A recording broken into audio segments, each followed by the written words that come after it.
everyone. Today I bring to you the game between Aronian and Magnus Carlsen at the 2021 Magnus Carlsen Invitational knockout round. This particular game will be a draw, but what the purpose of this is to see how even though you blunder, you can still manage to do a draw. And that's what happened with Magnus Carlsen. Even though he admitted he did a blunder and a miscalculation afterwards during his interview. And so let's get going. So we have an e4, e5. Remember one of my videos, that means it's most likely going to be an open game.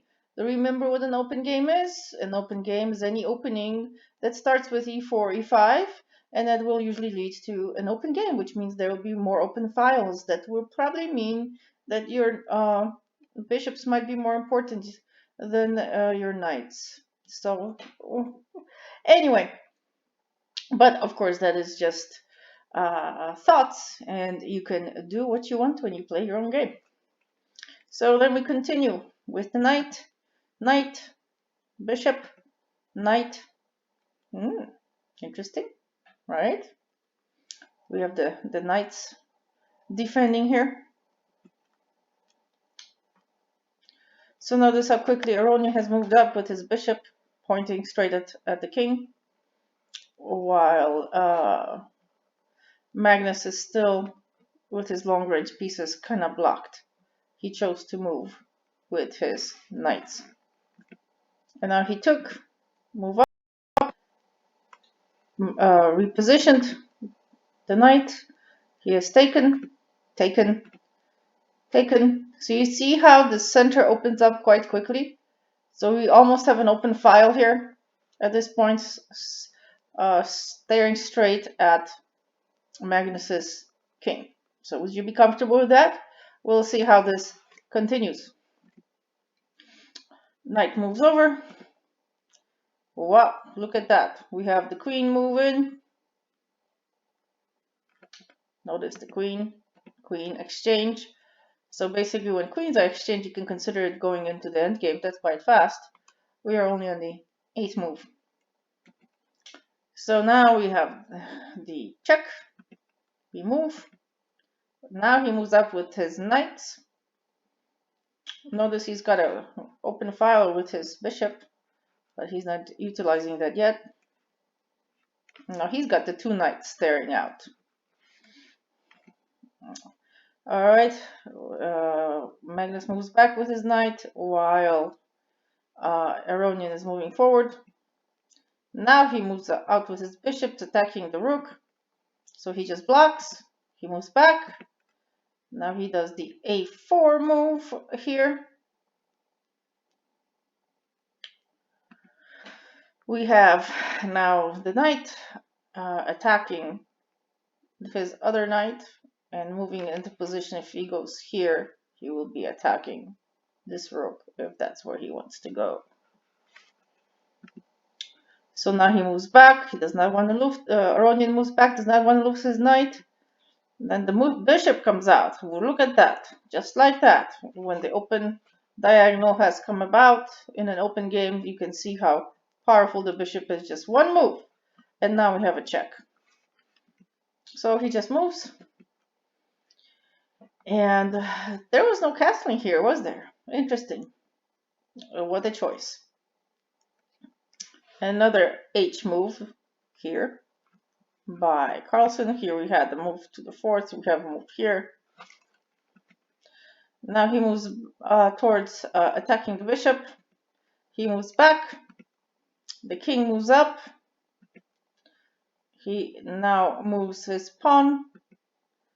And then it goes bishop against bishop. Let's see how Magnus responds. He ignores this threat. He just moves up to have a pawn position here, protecting this pawn against this knight. Aronian moves up, preparing. As you know, knights in these squares, these are central squares, have a lot of attacking power.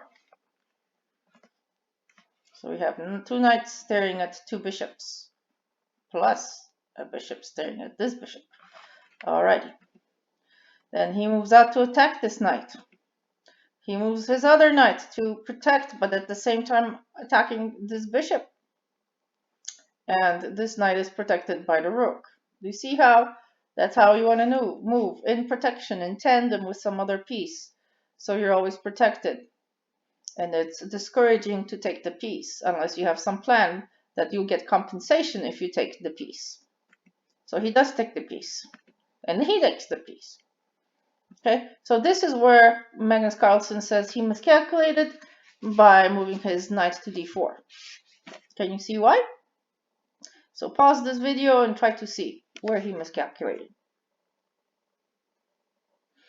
Alright, so now he moves his knight. Knight is being attacked, so he moves it back. Okay, so they can see that this movement of back is a little bit lost in tempo. Remember, it's high stakes, it's top level chess here. So this he considered a blunder by moving the knight to d4. And then the bishop now moves back towards a powerful diagonal. Now we go head to head with the rook, with another rook. Although, is this rook protected? Is it protected? What's it going to do? It's now protected by this other rook. But he still decides to take. So now we have rook against the rook. Do you see? This is quite an open line. Who's going to control this line? Right now, it seems that Aronian is controlling this open line in this open game that started with e4, e5. Now we move up, protecting the structure here. Now he's going against this pawn. Tadam! Remember this central pawn. Now he's protecting this rook. Moving up. Moving up. And so Carlsen moves back. Almost enticing Aronian to take the knight. But does he? It's protected by this bishop. Gives him a chance to reposition his knight. And here we continue. Now he's going after this, trying to infiltrate in the enemy's camp.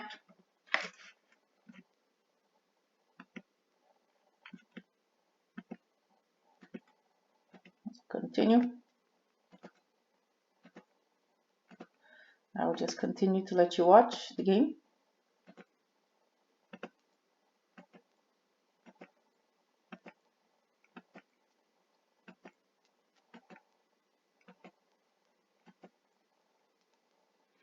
Like you can see, there were some simplifying of material. Again, there's a very strong position here. How did Aronian not manage to convert this into a win?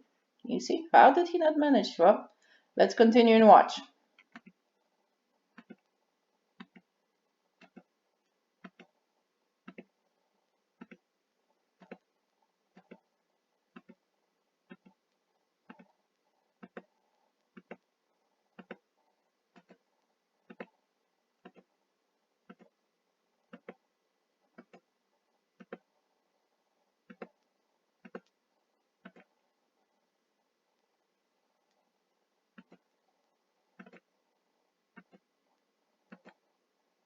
Look at this, awfully close to promotion. But there we have this rook guarding this whole 8 file.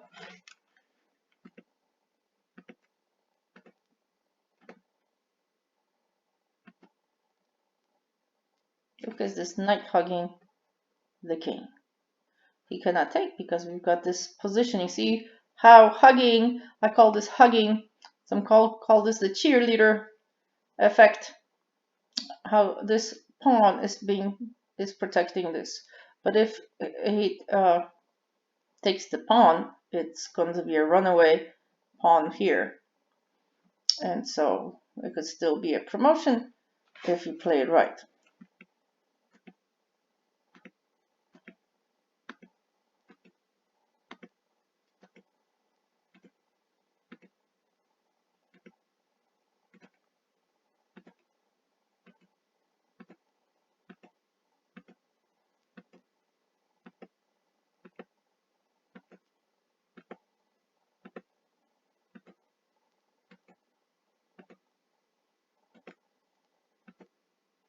And this was the end. So basically, find a move in the end game where you would have done something different and play with against an engine, for example.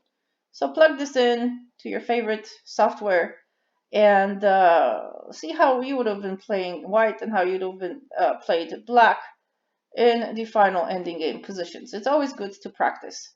And this is how Magnus Carlsen rescued a losing position into still having a draw. And so that's how it goes, folks. Have a great morning, evening, afternoon. Au revoir.